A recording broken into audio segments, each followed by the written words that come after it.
This session is billed as Book Creator for classroom and home learning. Obviously, with the situation with COVID and lockdowns over recent times, Book Creator may have been used in those circumstances.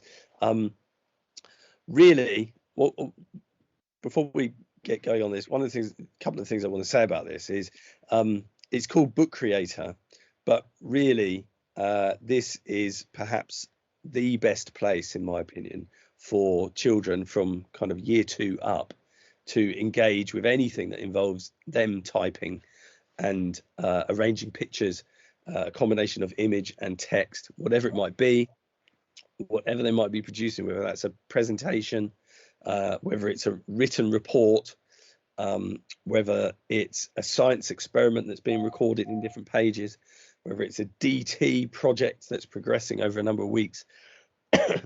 Book Creator is such an intuitive place for children to explore and to use technology without teachers having to intervene too much.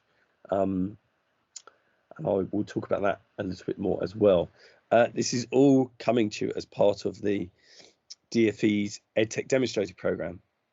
So if you're a school in England, you are eligible for this training through that, and you are also able to get all sorts of other support to do with EdTech in schools, your infrastructure in your school, your strategy with the devices that you buy, the software that you use with different children.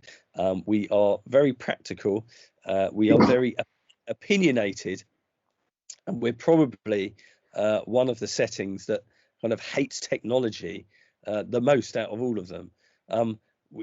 Most technology it doesn't have its place in the classroom.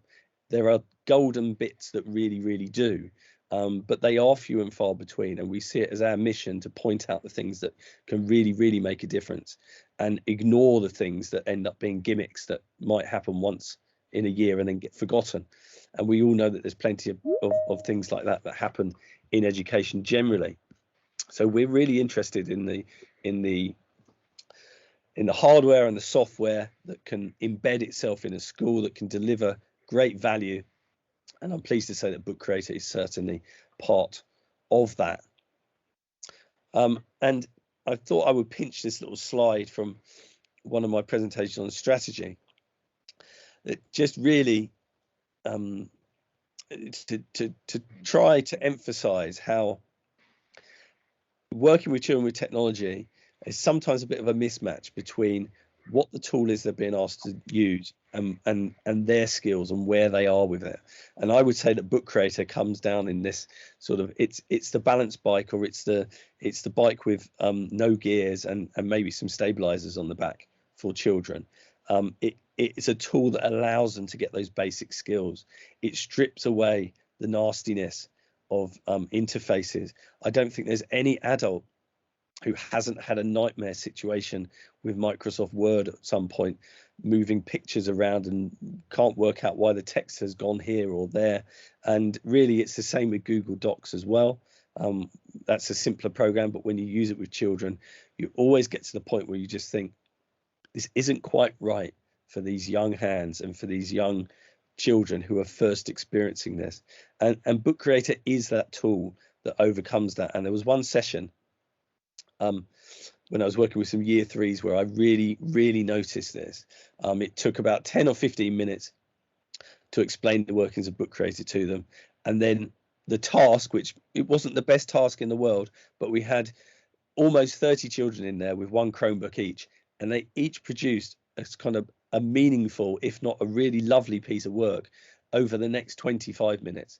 And I can't think of any piece of software on computers that would allow children who are 7, 8 years old to do that, apart from Book Creator, really. So it really is a fantastic product in those terms. Here are the things we'll have a quick look at. Logging in, creating your library, personal and private libraries. Book Creator uses these invite codes that you have to give to children or write up on a whiteboard. So there's a little bit of setup work to do always. Once you get your head around it, it's fine. I would like them to make it simpler. I would like them to integrate it even more with learning platforms, so that you can just give the children one link that they click on and it takes them straight into it. But it's not too bad. One of the lovely things about Book Creator as it exists is that if you're using the web version, you can use the free version of it. And across Aspire, I don't think we've got a school that's actually taken out a subscription with Book Creator yet.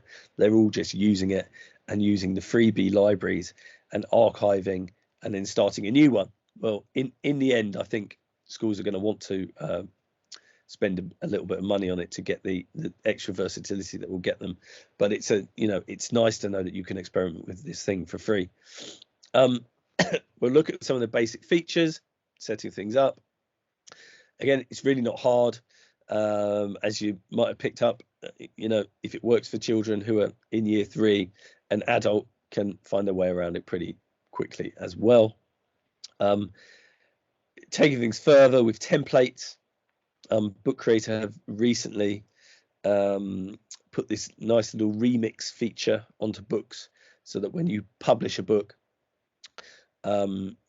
children can take it, click the remix button, and then take it as their own. So it just makes that process of making a template for children that much bit easier, I would say. And then, of course, you've got publishing and storing work. Primary schools are very visual areas. Print is still a massive thing. And I'd like to show you ways that you can take your children's work, combine it into a book, and then print it off for them. Okay, so you can get lovely prints from Book Creator if you just follow a process. So we'll come back to that later, talking about the EdTech demonstrator program. I'm going to come out of there.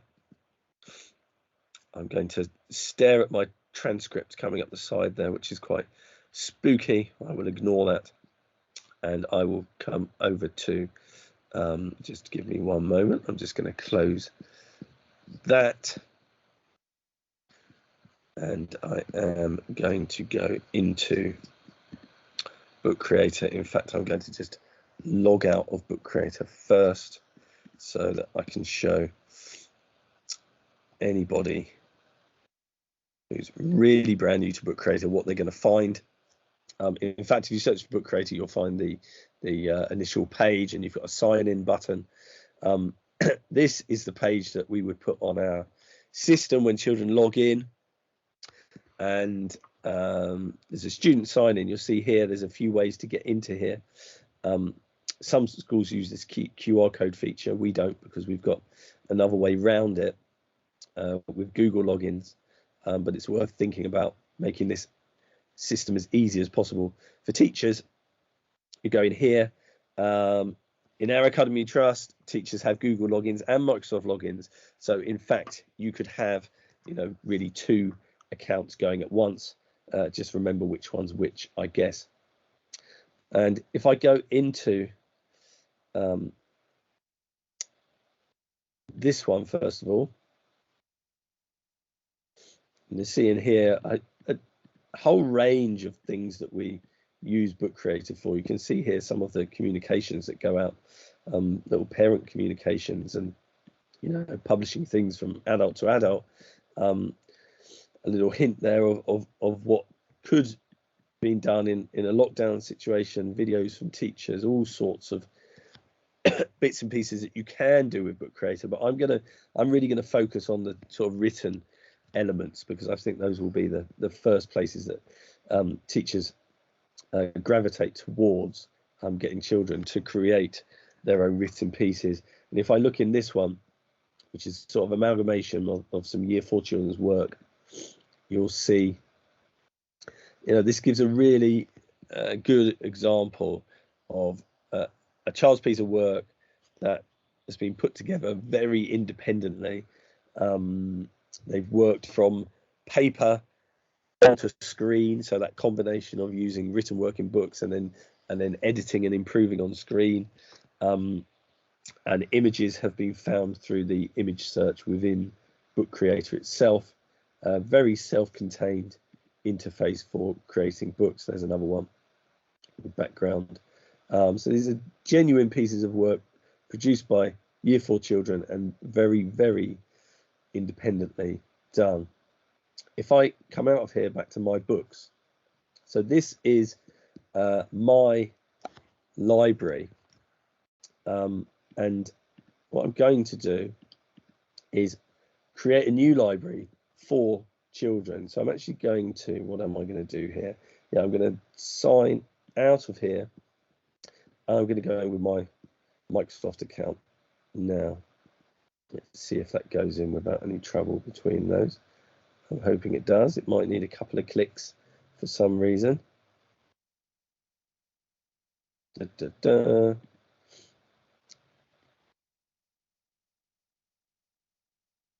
let's go in here. And in this library, you can see this one was Year 3 poetry.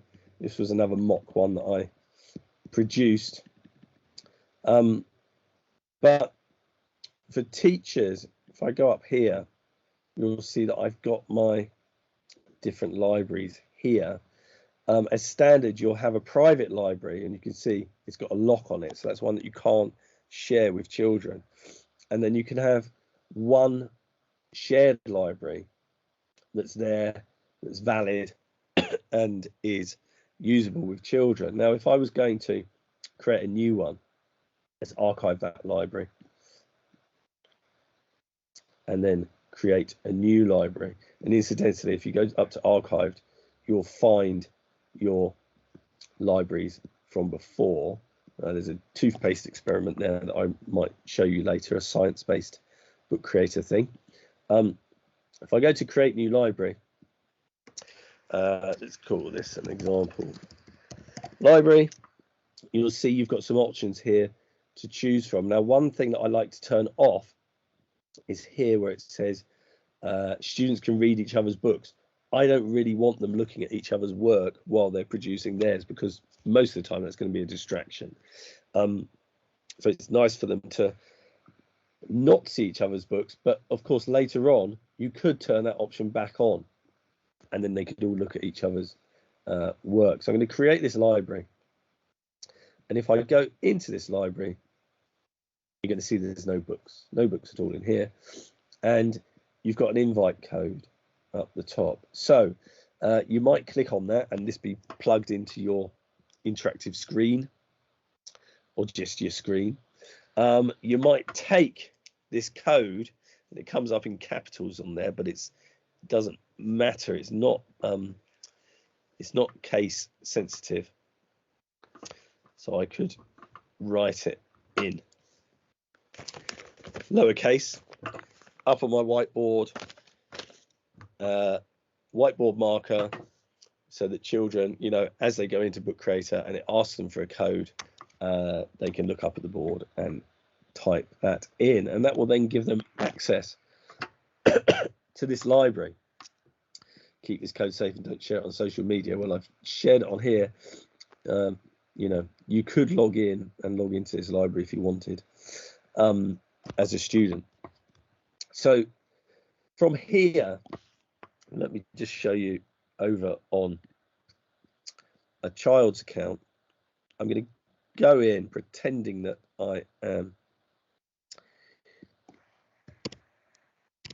logged in as a child. Here I am. This is a genuine account. Ben Raby, he's the nice boy, son of the secretary at Mount Hawke Academy.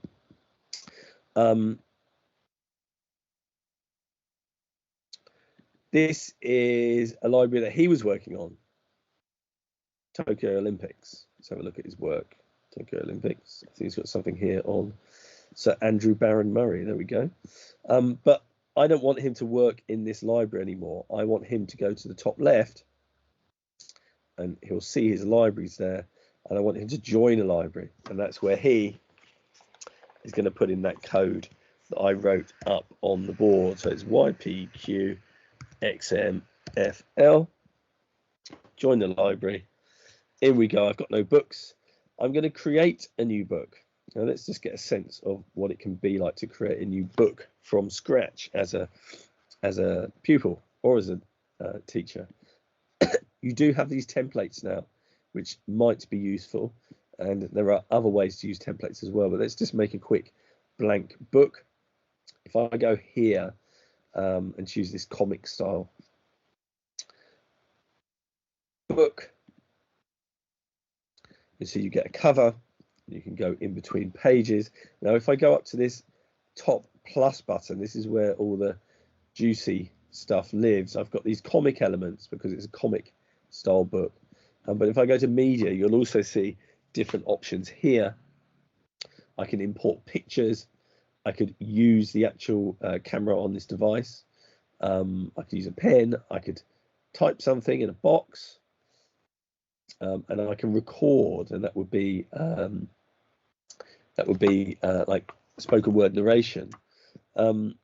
Let's go here first. Let's use some of these panels. Now, I quite like using these panels to give some structure to whatever child is creating. It can help them with what they're thinking about. And what are we thinking about today with a head full of illness? Let's go for some rainy. Let's just choose some rain. So I've gone in,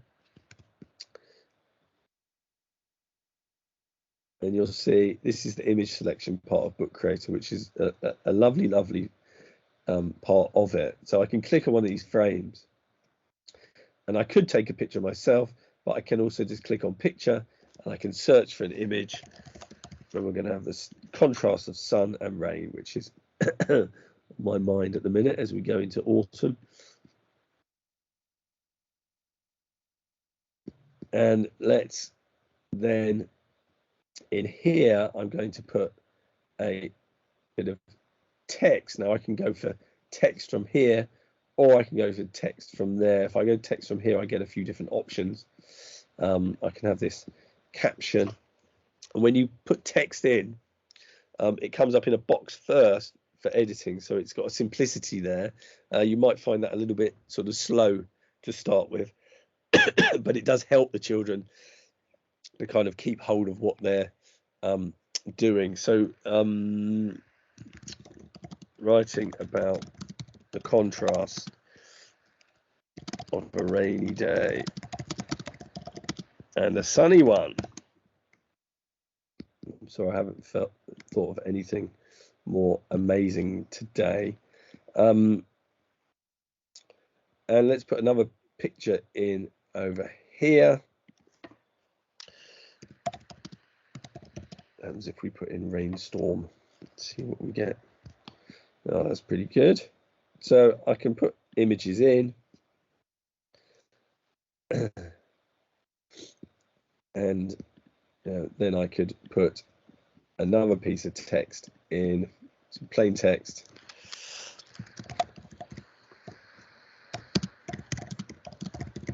Okay, so that goes in there. Notice you have got a dictate button as well. I can click that button and then speak into the computer, exclamation mark. It doesn't know exclamation marks. But with that, speaking into the computer, it might be something that encourages your slower typers. It might be something that works for a child with SEN type needs. Possibly. It's good to know that it's there. And so these elements, let's just block that. I'm not going to get the camera up at the moment. These elements can be clicked and dragged around. The pictures can be, it comes in locked there, which is nice, but it can be dragged like that and resized. So you've got this, lovely way to keep things tight, keep the layout within the realm of the children's control, and you end up with some lovely looking pieces of work and sense that you can really focus them on their writing. So we've just produced a book there.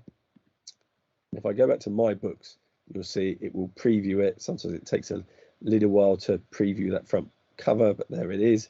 It's the only book in there. But if I come out of there now and go back to my library, the teacher's library, you'll see that I can see that work by Ben Raby. I could go into it. I could, if I wanted to, I could put a comment on here. I could indeed film myself talking about his work for him if I wanted to. So there are all sorts of feedback mechanisms that you could put into this if you wanted to. It's really about finding what you're most comfortable with and what's going to suit the situation. But essentially, if you have created a library, and here's the library code again, and children join that library, all of their work will appear for you. And if my computer was plugged into a classroom screen, you get that lovely situation where you can have the children's work up on the screen and you can sort of tap through it and you can open different books and you can talk about what children have produced. And so you get that really nice back and forth interaction and possibility to sort of pause children and make them look at a child's work and discuss, you know, features of it, spellings, sentence structure, whatever it might be up on the board. So brilliant tool. If you want to, from here, click, you get those library settings again. So that allows you to you know, turn that on and off again. Students can publish their books online.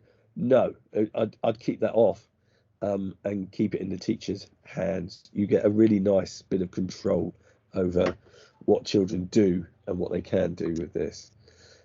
Okay, so I've been through basic features.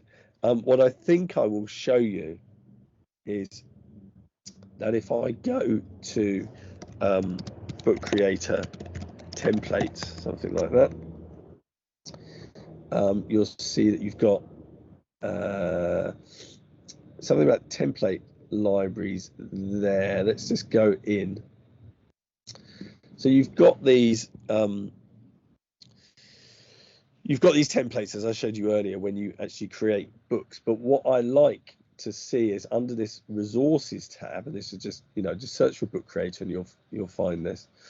Under resources, you'll also see, and this is going to grow, it has already grown, different subjects and different, you know, templates that you can go into and get hold of. Let's say I go into science, and I'm not saying that there's going to be everything in here yet, because this sort of feature has only just come about, but there are ways to filter here. And here we go. Here are some of the templates that are in there. Let's go to this one that looks pretty good. I can imagine that fitting in with a topic the children are doing. And you'll see this one says you can remix this book. So what I could do, if I go to read now, you see it's going to open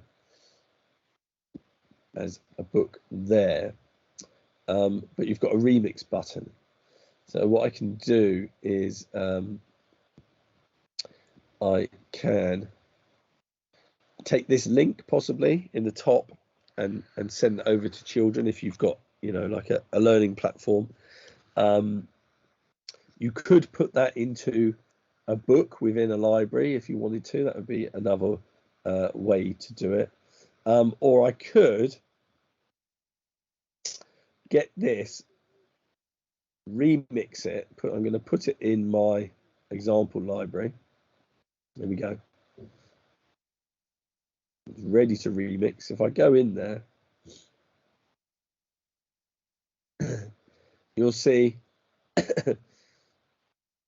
once it's sorted its preview out that I've got this template in there. Okay, and for children now, what I'd also have to do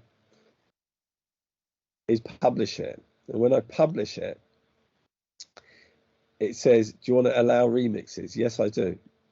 So I'm going to turn that on. who can find this book? We'll keep it private, so it's just in this library. Doesn't really matter, but let's do that. But I've allowed remixes on this one, which is in the library, so I'm going to publish that. That's now published, and I can close that. And any book that you publish, you'll see has this published icon there. Now, if I go back to Ben's account, let's go back to Ben's account. I apologize, it takes a little bit of time on here, going between windows. You'll see it's there, right? And it's by me, okay? And he can't edit it because it's my book. But what he can do is play the book. And then, sorry, you can do is click up here.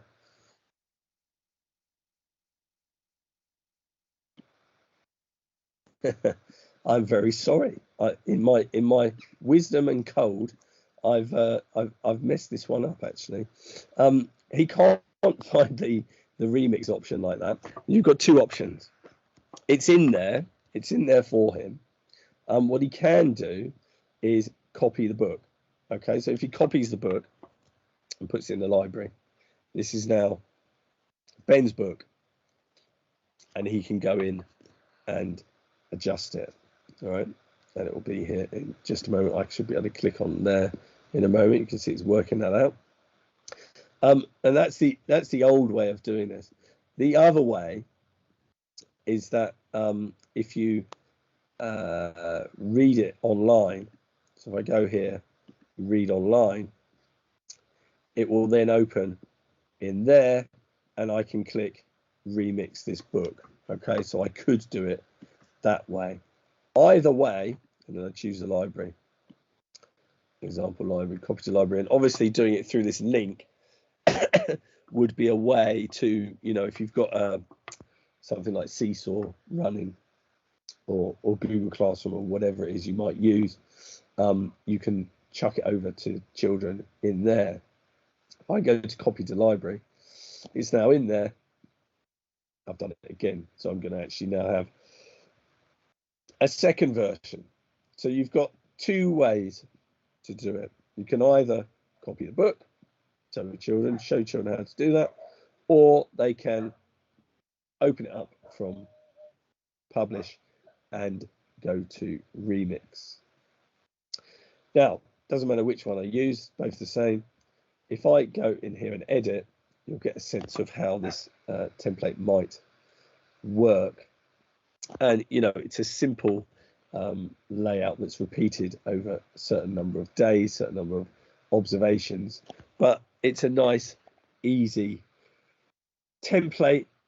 If I found that and it related well to something I was doing in the classroom, I'll be pretty pleased with that, because it's something that children would be able to complete fairly independently, possibly, and it would be a lovely way to record you know, the growth of seed in your classroom or whatever it might be. And you can see how this would relate to other areas of science where you're observing and recording things that happen over a number of days or over a number of hours.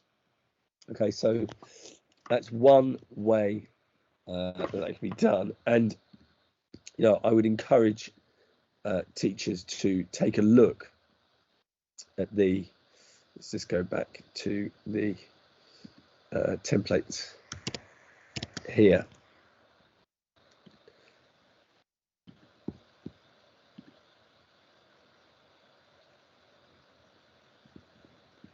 Back to those resources. You'll see there are filtering controls in there.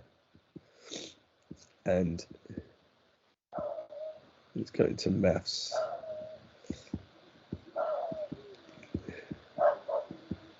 And you'll see that you can filter by grade, case study, and I think the actual books. There we go. We've got a few in there for maths. No, here they come. So my data story, algorithms, you know, it's going to be a big load of stuff. You're going to get secondary stuff in here as well. But I would hope that in time it's going to become a useful resource, and there probably will end up being other sort of ways to categorize them and other resources for this, because there's no reason why these can't exist on separate websites either. Right. Sorry if I've jumped around a bit. I freely admit that the element of cold in my head is affecting my level of sanity today with this. So I've shown you how to publish a book. It's just think about storing work, but also downloading it and printing it, because these are often quite overlooked in the world of EdTech, where people sort of seem to think that teachers are going to just be able to chuck away their paper books and do everything on the screen. And we know that that's a big barrier to people using technology. So let me show you how we could take a library of books that children have produced and, you know, keep them, print them if you wish, print them and stick them on the wall on a lovely display if you wish, and also print them and stick them into books, get children to stick this lovely work that they produce into their books, be proud of it, show it off, use that space in those books well. Let me log out of here now. I'm going to go back to that original account, and this is a whole range of stuff in here, okay? But if we imagine that it's a set of books that children have produced, I'm going to go to here first of all, and you'll see well, have a look at some of the options. It's published already. I can download it as an ebook, so it's an interactive book, and that might be something that you want to do. If you want to take one of these books and download it and send it to someone else, that might be the best way to do it. You can drag ebooks into here and they'll open in your library again. But if I first of all go here to combine books, you'll see that I can choose the ones that I want to put into my book. Now, that might be all of them. It might be most of them. But let's just choose a good number. Let's go for 10 of those. There might be one that I want to ignore because it's a child's blank book and that's no good. Let's put the rest in. And then if I go to next, I could just call this combined books. If I'm just going to print it, it really doesn't matter. And I'm going to create that book. Now, it may take a minute to think about that.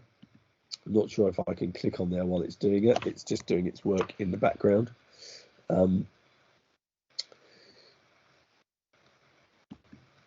While it's working, let's just have a look